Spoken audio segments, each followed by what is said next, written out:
जय श्री कृष्ण बच्चों, कक्षा 4 में आपका फिर से स्वागत है। कक्षा 4 में आज हम पाठ संख्या 5 फूल ही फूल के बारे में पढ़ेंगे। हमने अब तक के वीडियो में पढ़ लिया है कि खुशी नाम की एक बच्ची है जो अपने पापा के साथ फूलों के बगीचे में घूमने गई है। कहाँ घूमने गई है? अपने पापा के साथ फूलों के बगीचे में घूमने गई है। तो उसने वहाँ कौन कौन से फूलों से मुलाकात की?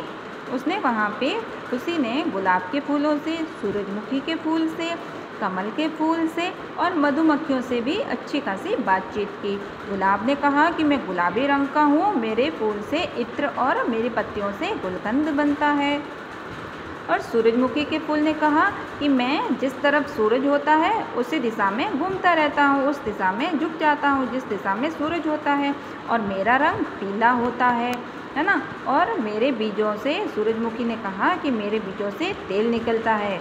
और उसके बाद में खुशी कमल के क्यारियों में गई तो कमल ने कहा कि मैं पानी में खिलता हूँ, मेरा रंग गुलाबी या लाल होता है, और मेरे कमल की डंडी से और पुष्पासन से सब्जी बनाते हैं और उस सब्जी को लोग बड़े चाव से खाते हैं, है ना। और मैं वो फूल हूँ जिस पर माँ सरस्वती विराजमान रहती है। उसके बाद में उसने भन भन की आवाज़ सुनी और देखा कि अरे भाई तुम कौन हो? तो मधुमक्खी से मिली खुशी। मधुमक्खी ने कहा कि मैं मधुमक्खी हूँ और मैं शहद बनाती हूँ। अब शहद कौन बनाता है बच्चों? शहद मधुमक्खी बनाती है। कौन बनाती है? मधुमक्खी बनाती है। कैसे बनाती है?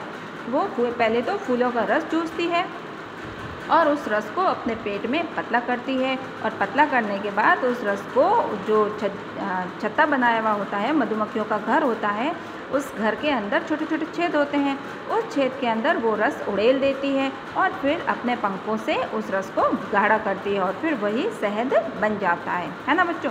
तो अभी तक हमने गुलाब के फूल, सूरजमुखी के फूल, कमल के फूल और मधुमक्खियों के छत्ते के बारे में अब तक की वीडियो में हमने पढ़ लिया था। अब आइए पाठ का आगे का हिस्सा हम पढ़ते हैं। तो कहाँ कहाँ पर फूल? अब फूल कहाँ कहाँ होते हैं? कहाँ कहाँ आप लोगों ने फूल देखे हैं, है ना? किस किस चीज़ों पे आपने फूल देखे हैं? आइए पढ़ते हैं। इतने में खुशी के पापा ने आवाज़ लगाई, बेटा अब घर चलें। खुशी के पापा ने किसको आवाज़ लगाई? खुशी को आवाज़ लगाई, बोला कि बेटा अब घर चलते हैं। खुशी अपने पापा के साथ वापस लौट रही थी कि एक क्यारी में जड़े हुए फूलों को देखकर रुक गई। उसने क्या देखा? पहले तो खुशी ने फूलों से अच्छे से बात की, और जब उसने फूलों की क्यारी में फूल झड़े हुए देखे तो वो रुक गई। उस फूल को उठाकर पापा से पूछने लगी। जो झड़ा हुआ फूल था उसे उठाकर पापा से पूछा कि पापा यह फूल किसने तोड़कर यहाँ फेंक दिया? खुशी ने टूटे हुए फूल को देखकर अपने पापा से पूछा कि पापा ये फूल किसने तोड़ा होगा यहाँ पे और किसने फेंका होगा?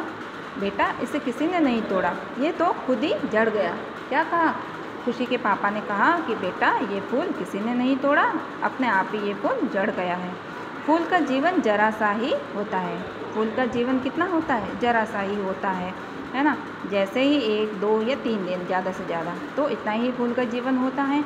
तो पुराने फूल झड़ते हैं और उनके स्थान पर नए फूल खिलते हैं। क्या होता है बच्चों? जो पुराने फूल होते हैं जब पक जाते हैं तो वो अपने आप ही टूट के गिर जाते हैं और उसकी जगह पे नए फूल आना शुरू हो जाते हैं, नए फूल खिलते हैं। बेटा ये फूल बहुत काम के हैं, है ना बच्चों? फूल बहुत काम के होते हैं।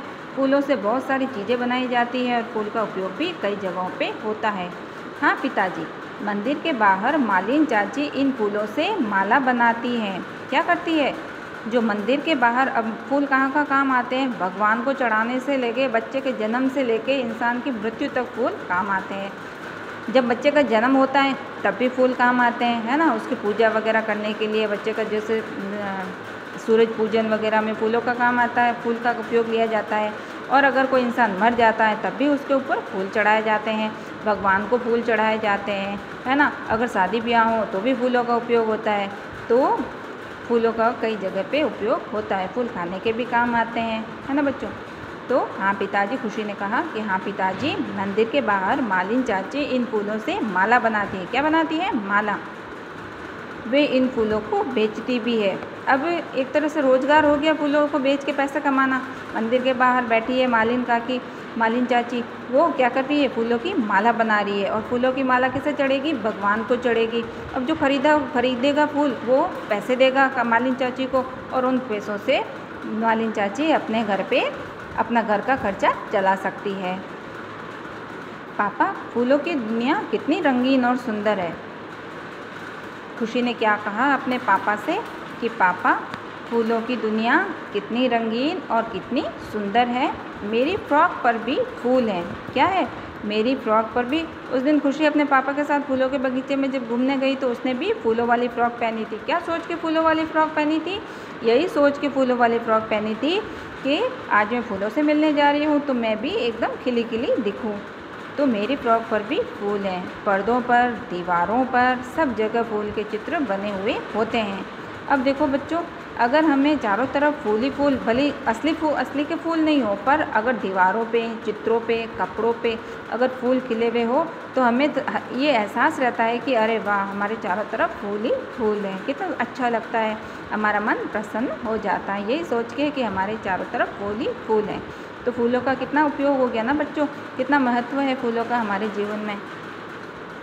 तो ऐसे ही बातें करते करते खुशी घर पहुंच गई। अपने पापा से यही सारी बातें करते करते खुशी क्या अपने घर पहुंच गई, है ना। और घर पहुंच के उसने क्या किया, ये सारी फूलों से जो भी उसने बात की थी वो सारी बातें अपने घर के सदस्यों को बताई। ठीक है, तो कुछ प्रश्न हैं, आइए इन प्रश्नों को। अब देखो बच्चों, आपको एक कप प्लेट भी दिखाई दे रहा है। अब इन कप प्लेट के ऊपर भी फूल के चित्र बने हुए हैं, दिखाई दे रहे हैं। तो हमने फूल कहाँ कहाँ देखे, ये भी एक प्रश्न बनता है। तो फूल हमने पर्दों पर, दीवारों पर, कप प्लेट पर, जग पे, बर्तनों पे, बहुत सी जगहों पे हमने फूलों के चित्र देखे हैं। अगर आपको एक माला बनानी है तो आप क्या क्या सामान चाहिए। अगर हमें माला बनानी है, अब देखो मालिन चाची और माली चाचा माला बना रहे हैं तो उन्हें क्या चाहिए, एक सबसे पहले तो फूल चाहिए होंगे। बिना फूल की माला किसकी बनाएंगे, है ना। तो सबसे पहले माला चाहिए, फिर सुई और धागा। तो ये 3 सामान से हम माला आसानी से बना सकते हैं। ठीक है बच्चों। फिर है प्रश्न हमारा कि बाजार में फूल किस भाव से बेचे व खरीदे जाते हैं। प्रश्न क्या है कि बाजार में फूल किस भाव से बेचे और खरीदे जाते हैं।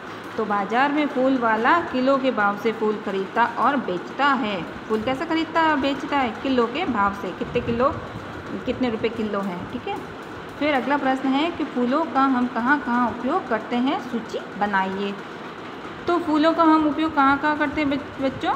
फूल पूजा के लिए, सजावट के लिए, इत्र आदि के लिए, सब्जी के लिए, तेल के लिए, गुलकंद के लिए और माला बनाने के लिए तथा खाने के लिए काम में लिए जाते हैं। ठीक है। फिर है किसी भी माला को देखकर उसमें पिरोए गए फूलों को गिनिए और लिखिए। अब ये तो आपको ही करना है, आप घर पे कोई माला बनाना, ठीक है, और फिर उन फूलों को गिनना कितने हैं और अपनी कॉपी में लिखना कि कितने फूलों की माला बनाई है। फिर अगला प्रश्न है राजस्थान के राज्य पुष्प का नाम क्या है और उसका चित्र बनाइए। तो राजस्थान के राज्य पुष्प का नाम क्या है? राज्य पुष्प। बच्चों याद रखना, राष्ट्र पुष्प अलग होता है और राज्य पुष्प अलग होता है। तो हमारा राज्य पुष्प कौन सा है? रोहिड़े का फूल। कौन सा है? रोहिड़े का फूल है जो हमारा राजस्थान के राज्य पुष्प है। भारत के राष्ट्र पुष्प का नाम लिखिए, चित्र बनाना है। राष्ट्र पुष्प कौन सा है? अभी पिछले वीडियो में हमने पढ़ा था, बताया था ना कि भारत का राष्ट्रीय पुष्प है कमल। कौन सा फूल है? कमल का फूल हमारा राष्ट्रीय फूल है, जिस पर माता सरस्वती विराजमान रहती है। ठीक है। तो आज हमने इस पाठ से क्या क्या सीखा कि फूल कई तरह के होते हैं ना बच्चों।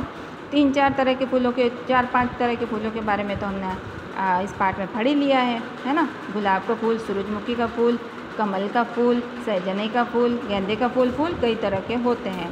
फूल हमारे कई काम आते हैं ना बच्चों, कितने सारे काम आते हैं। अभी बताया था कि फूल हमारे क्या क्या काम आते हैं, कि खाने के काम आते हैं, गुलकंद बनाने के काम आते हैं, इत्र बनाने के काम आते हैं, सजावट के लिए काम आते हैं, माला बनाने के काम आते हैं। तो इन सबसे पता चलता है हमें कि फूल हमारे कई काम आते हैं। फूल कई जीवों के जीवन का आधार है।